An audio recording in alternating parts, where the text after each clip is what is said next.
ஆண்டவரும் இரட்சகருமாகிய இயேசு கிறிஸ்துவின் ஒப்பற்ற நாமத்தில் சிலுவையை பற்றிய உபதேசம் என்கின்ற இந்த நிகழ்ச்சிக்கு கர்த்தருடைய நாமத்தினாலே நான் உங்களை வாழ்த்துகிறேன், வரவேற்கிறேன். இந்த லெந்து காலங்களின் கடைசி நாட்களுக்கு நாம் வந்திருக்கிறோம்.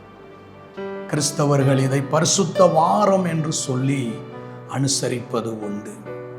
சிலுவையின் பாடுகளை இயேசு சந்திப்பதற்கு முன்பு அவர் வாழ்வில் நடந்த காரியங்களை ஜெபத்தோடு நாம் தியானிப்பது கிறிஸ்து இயேசுவுக்குள் இருந்த சிந்தையை தேவ பிள்ளைகளாகிய நமக்குள் உண்டாக்கும் என்பதிலே சந்தேகம் இல்லை.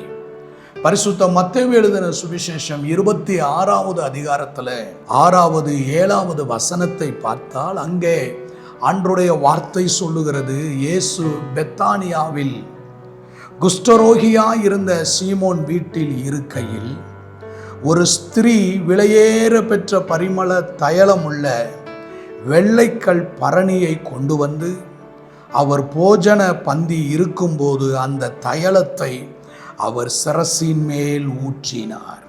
இன்னும் 2 நாளைக்கு பின்பு பஸ்கா பண்டிகையிலே ஆண்டவராகிய இயேசு கிறிஸ்து எருசலேமிலே பாடுகளையும் அவமானங்களையும் நிந்தைகளையும் சந்திக்க போவதற்கு முன்பதாக பெத்தானியாவிலே குஷ்டரோகியாயிருந்த சீமோன் எனப்பட்ட ஒருவனுடைய வீட்டிலே அவர் இருக்கிறார். அப்பொழுது ஒரு ஸ்திரீ விலையேற பெற்ற பரிமள தைலத்தை கொண்டு வந்து அவருடைய சிரசின் மேல் ஊற்றினார். இயேசு கிறிஸ்து விலையேற பெற்றவர். அவருடைய விலையேற பெற்ற இரத்தத்தினால் நம்மை மீட்டெடுத்திருக்கிறார். அந்த விலையேற பெற்றவருக்கு அந்த ஸ்திரியானவள் ஒரு விலையேற பெற்ற பரிமள தைலத்தை கொண்டு வந்தாள். அந்த பரிமள தைலத்தை இயேசுவினுடைய சிரசின் மேல் ஊற்றினார். தன்னுடைய அன்பை வெளிப்படுத்துகிறார். இயேசுவின் மேல் தான் வைத்திருந்த அந்த அன்பின் வெளிப்பாடு. சில தேவனுடைய பிள்ளைகள் தேவனுக்காக தணிக்க முடியாத அன்பு கொண்டவர்களாய் இருப்பார்கள். தணிக்க முடியாத அன்பிலே இருக்கிறவர்கள் இயேசுவுக்காக செய்யக்கூடிய காரியங்கள் அது விலையேற பெற்ற காரியமாயிருக்கும். எந்த தியாகத்தையும் செய்வதற்கு அவர்கள் தயங்கவே மாட்டார்கள். இயேசுவுக்கு தன்னுடைய நன்றியை, இயேசுவுக்கு தன்னுடைய அன்பை காண்பிக்கிறவர்களாக இருப்பார்கள். வேத வார்த்தை சொல்லுகிறது, மார்க்கு எழுதின சுவிசேஷம் 14வது அதிகாரம் 5வது வசனத்திலே சொல்லப்படுகிறது, அந்த தைலத்தை 300 பணத்திற்கு விற்கக்கூடியது என்று சொல்லி. 300 பணம் என்பது ஒரு வருடத்தினுடைய உழைப்பு. இந்த ஸ்திரியானவள் தன்னுடைய ஒரு வருடத்தினுடைய உழைப்பில் வாங்கி இருந்த அந்த விலையேற பெற்ற பரிமள தைலத்தை கொண்டு வந்து இயேசுவினுடைய சிரசின் மேல் ஊற்றினாள். என்னை அன்பு கூர்ந்து எனக்காக இரத்தம் சிந்த போகிற, என்னுடைய பாவத்திற்கு பரிகாரமாக தன்னையே பலியாக கொடுக்க போகிற, மரணத்தை சந்திக்க போகிற இயேசுவுக்கு தன்னுடைய நன்றியினுடைய வெளிப்பாட்டை காண்பிக்கிறாள். கர்த்தருடைய ஜனமே, ஆண்டவரை நான் ஆராதிக்கிறேன், ஆண்டவரை நான் நேசிக்கிறேன்,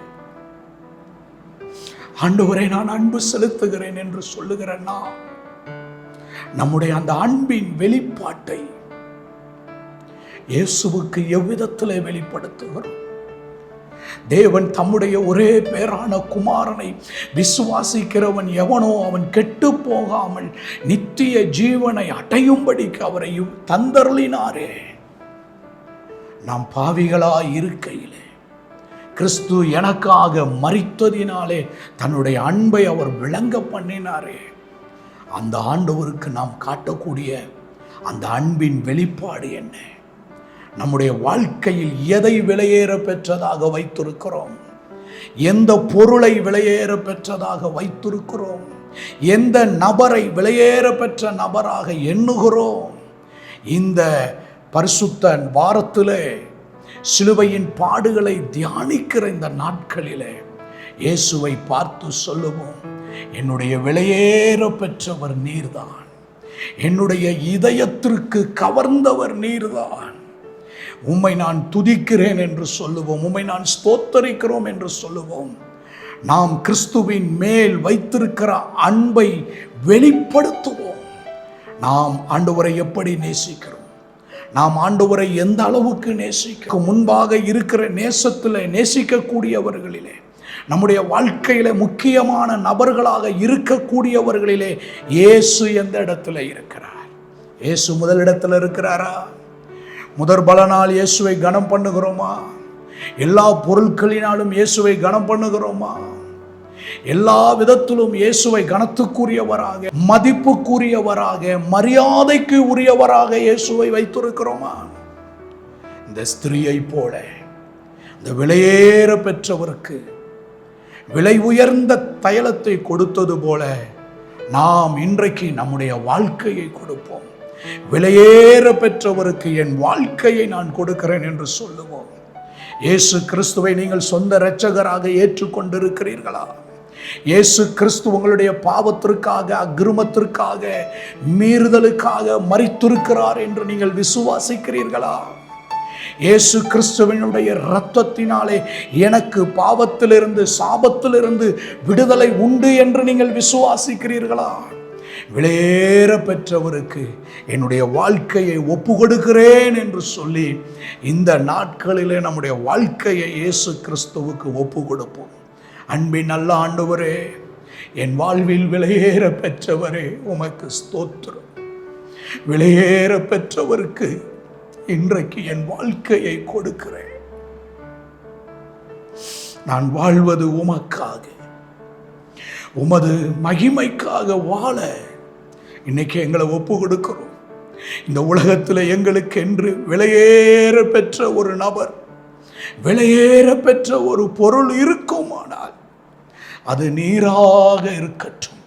உம்மை தவிர விலையேற பெற்ற ஒரு நபராக, விலையேற பெற்ற ஒரு பொருளாக எதையும் என் வாழ்வில் வைக்காதபடிக்கு உம்மை முன்வைத்து வாழ்வதற்கு என்னை ஒப்பு கொடுத்து ஜெபிக்கிறேன்.